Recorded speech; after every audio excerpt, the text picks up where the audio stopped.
Complete blockchain ডেভেলপমেন্টের আমাদের প্রথম চ্যাপ্টারের ৪ নাম্বার লেকচার এটি। এই লেকচারটা একটু থিওরিটিক্যাল হবে, অর্থাৎ তথ্যমূলক হবে আরকি। সো এইখানে মূলত আমরা দেখব যে ব্লকচেইনের ইউজ কেসেস অ্যান্ড ইন্ডাস্ট্রিতে বা রিয়াল লাইফে আসলে কিভাবে ব্লকচেইনটা ইমপ্লিমেন্ট হচ্ছে। সো ফার্স্টে যদি আমরা দেখি যে ওভারভিউ অফ ব্লকচেইন অ্যাপ্লিকেশন, আমরা অলমোস্ট প্রত্যেকটা সেক্টরে কি করতে পারি? ব্লকচেইনকে ইমপ্লিমেন্ট করতে পারি।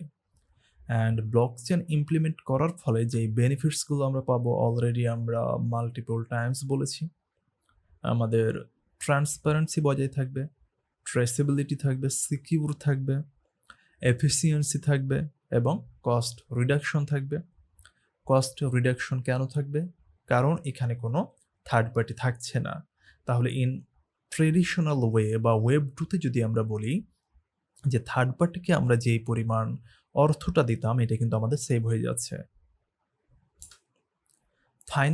ফাইন্যান্সিয়াল সার্ভিসেসে ক্রিপ্টোকারেন্সি খুব ভালো রোল প্লে করবে, যেমন বিটকয়েন, ইথেরিয়াম অলরেডি আমরা দেখতে পাচ্ছি।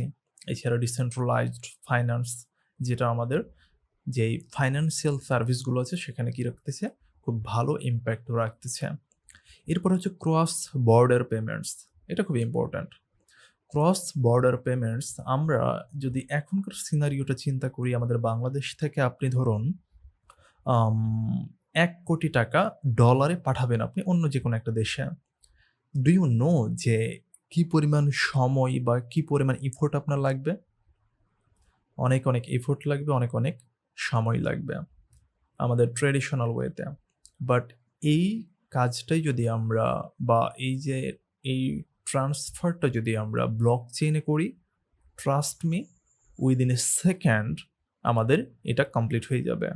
তার মানে চিন্তা করতেছেন যে আমাদের কতটা ফাস্টার, একই সাথে চিপার আমাদের। আপনি জাস্ট চিন্তা করুন, আপনি ব্যাংকের মাধ্যমে ডলার পাঠাচ্ছেন $1,০০,০০,০০০, আপনার কি পরিমাণ ফি কাটবে এখানে? সরকারকে কত টাকা দিতে হবে? বাট ব্লকচেইন এটা খুবই কম। সো রিপল নেটের মাধ্যমে আমরা কি করতে পারি? এই ক্রস বর্ডার পেমেন্টগুলো করতে পারি। এছাড়াও ট্রেড ফাইন্যান্সে স্ট্রিমলাইনিং লেটার্স অফ ক্রেডিট, এছাড়া ইন্স্যুরেন্সে আমরা কি করতে পারি? আমরা ব্লকচেইনকে ইমপ্লিমেন্ট করতে পারি। সাপ্লাই চেইন ম্যানেজমেন্ট, যেটা খুবই ইম্পর্ট্যান্ট। এবং এই সাপ্লাই চেইন ম্যানেজমেন্টে আমরা যদি বাংলাদেশের উদাহরণ দেই, আমরা দেখতে পাই যে প্রায়শই যেই সবজিটা ধরুন ভিলেজে অর্থাৎ গ্রামে ৳10, এইটা ঢাকাতে গিয়ে হয়ে যাচ্ছে ৳100। এর কারণটা কি আসলে? এর কারণটা হচ্ছে এইখানে আমাদের থার্ড পার্টি থাকে বা যাদেরকে আমরা সিন্ডিকেট বলে থাকি, সিন্ডিকেট। এই সিন্ডিকেট মূলত কি করে? এটাকে নিয়ন্ত্রণ করে। এখন আমি যদি এখানে ব্লকচেইন ইমপ্লিমেন্ট করি, তাহলে আমার এই সিন্ডিকেটটা কমপ্লিটলি রিমুভ হয়ে যাচ্ছে। আমি আমার প্রোডাক্টটা এখান থেকে নিচ্ছি, এখানে পৌঁছাচ্ছে, ইচ অ্যান্ড এভরিথিং ব্লকচেইন করে ফেলবে।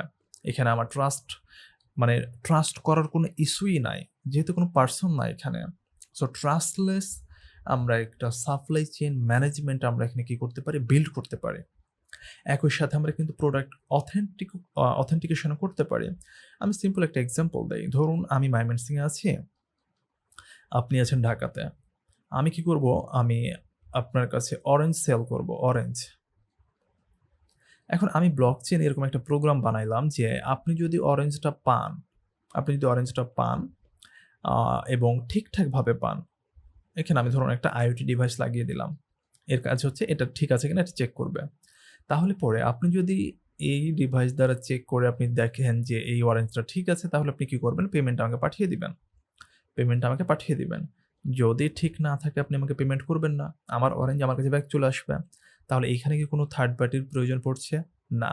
তাহলে এইভাবে আমরা কি করতে পারি? ব্লকচেইন ব্যবহার করে আমরা সাপ্লাই চেইনটাকে খুব ইফেক্টিভলি ম্যানেজ করতে পারি এবং যেখানে মূলত কে থাকবে না?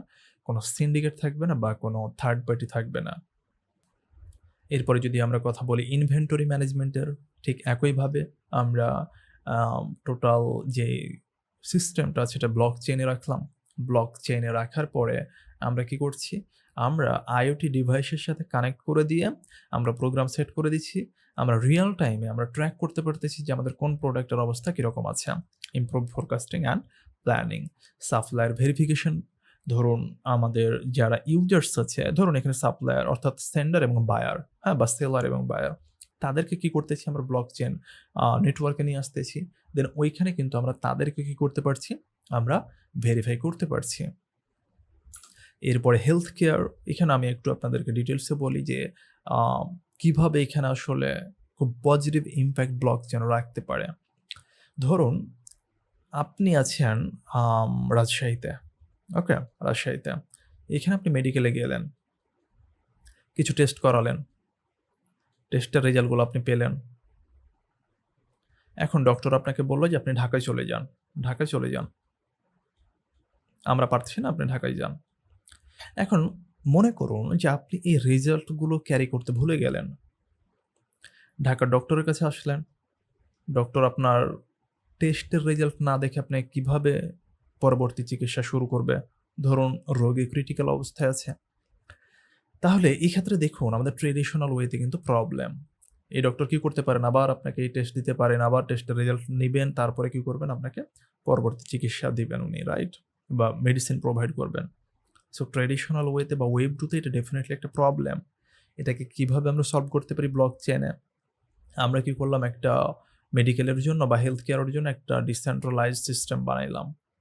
ডিসেন্ট্রালাইজড সিস্টেম বানাইলাম। ঠিক আছে? ডিসেন্ট্রালাইজড সিস্টেম বানিয়ে আমরা কি করতেছি?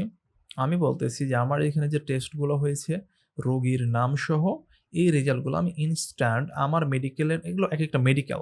এবার এগুলো একেকটা মেডিকেল, ওকে? যেগুলো আমরা নোট বলছি, নোটগুলো ধরুন একেকটা মেডিকেল। সো মেডিকেল কি করবে? এই রেজাল্টটা এখানে আপডেট করে দিবে। তাহলে আপডেট করে দিলে এই আমার যে ডিসেন্ট্রালাইজড নেটওয়ার্ক আছে, এখানে আমার আ সারা দেশের প্রত্যেকটা মেডিকেলই আছে। রোগী ঢাকায় আসলো। তাহলে ঢাকায় এসে জাস্ট রোগীর ডক্টরে কি বলল? তার নামটা বলল। ডক্টর ইনস্ট্যান্ট কি করতে পারবে? এই নেটওয়ার্ক থেকে এই রোগীর টেস্টের রেজাল্টগুলো কিন্তু দেখে ফেলতে পারবেন, রাইট? তাহলে এতে করে টাইম সেভ হচ্ছে, মানি সেভ হচ্ছে। সর্বোপরি আমরা কি করতে পারছি? খুব সুন্দরভাবে আমরা এই মেডিকেল রেকর্ডগুলো ম্যানেজ করতে পারছি। তাহলে হেলথ কেয়ারে কিন্তু ব্লকচেইনের ইমপ্যাক্ট অনেক, অনেক বেশি। So secure operable patient records আমরা কি করতে পারছি? এখানে রাখতে পারছি। যেমন হচ্ছে MIT একটা প্রজেক্ট আছে মেডরেক নামে। এছাড়া আমরা ড্রাগ ট্রেস করতে পারি। ঠিক যেভাবে আমরা বিভিন্ন প্রোডাক্ট আমরা সাপ্লাই ম্যানেজমেন্টের ক্ষেত্রে বা ইনভেন্টরি ম্যানেজমেন্টের ক্ষেত্রে ট্র্যাক রাখতে পারি, ঠিক একইভাবে এখানেও আমরা রাখতে পারি। এছাড়াও আমরা ক্লিনিক্যাল ট্রায়ালসের ক্ষেত্রে আমরা ডেটা ইন্টিগ্রিটি এবং শেয়ার করতে পারি, এনহান্স করতে পারি আমরা কি পেশেন্টের রিক্রুটমেন্টগুলা। এছাড়া হেলথ ইন্সুরেন্সে আমরা কি করতে পারি? ব্লকচেন ইমপ্লিমেন্ট করতে পারি।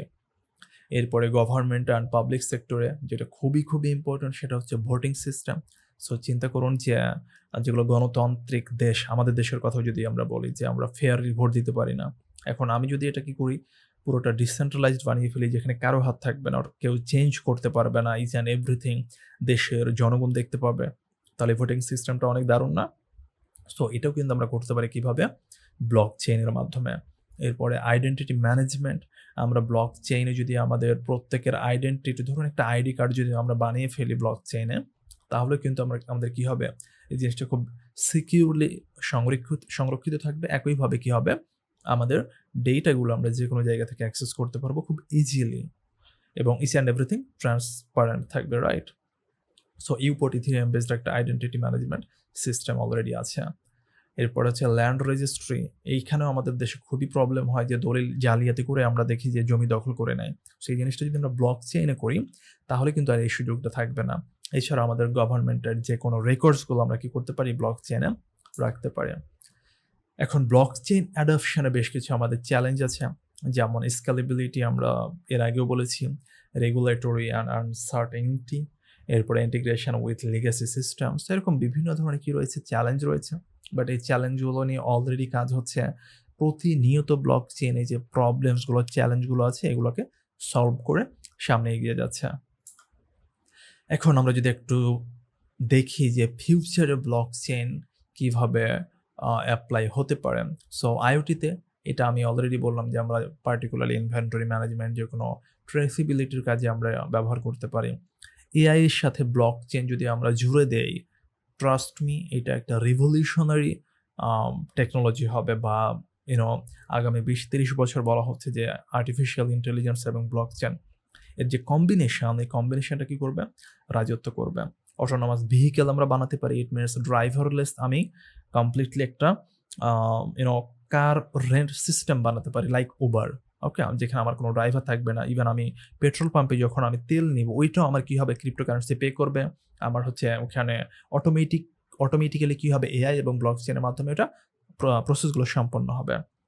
এডুকেশনে আমাদের সার্টিফিকেট, এটাও খুবই ইম্পোর্টেন্ট একটা পার্ট। আমরা দেখতে পাই যে জাল সার্টিফিকেট প্রায়শই বের হয়। বিভিন্ন ইউনিভার্সিটি, বিভিন্ন কলেজ প্রোভাইড করে থাকে। বাট আমরা যদি এটাকে কি করি? আমরা এটাকে ব্লকচেইনে নিয়ে আসি, তাহলে তখন কিন্তু আর জাল সার্টিফিকেট বানানোর কোনো সুযোগ থাকবে না, বা আমার সার্টিফিকেট অন্য কেউ কপি করে ইউজ করবে, এই সুযোগটা কিন্তু আর থাকবে না। Social impact, transparent charity donation আমরা এখানে বিল্ড করতে পারি। মাইক্রো ফাইন্যান্স এবং ফাইন্যান্সিয়াল ইনক্লুশন গুলো নিয়েও এখানেও আমরা কি করতে পারি? ব্লকচেইন ইমপ্লিমেন্ট করতে পারি। সো আমরা যদি একটু রিক্যাপ করি, আমরা দেখলাম যে blockchain has diverse applications across multiple industries. Almost প্রত্যেকটা সেক্টরে ব্লকচেইন কি করছে? ইমপ্যাক্ট রাখতেছে বা ভূমিকা রাখতেছে। Benefits include increased transparency, security and efficiency. Challenges remain in scalability, regulation and adoption. এছাড়াও আমরা দেখলাম যে ফিউচারে কিভাবে আমরা বিভিন্ন অন্যান্য সেক্টরের সাথে ব্লকচেইনটাকে জুড়ে দিতে পারি এবং আমরা খুব সিকিউর এবং সেফ একটা সিস্টেম বিল্ড করতে পারি।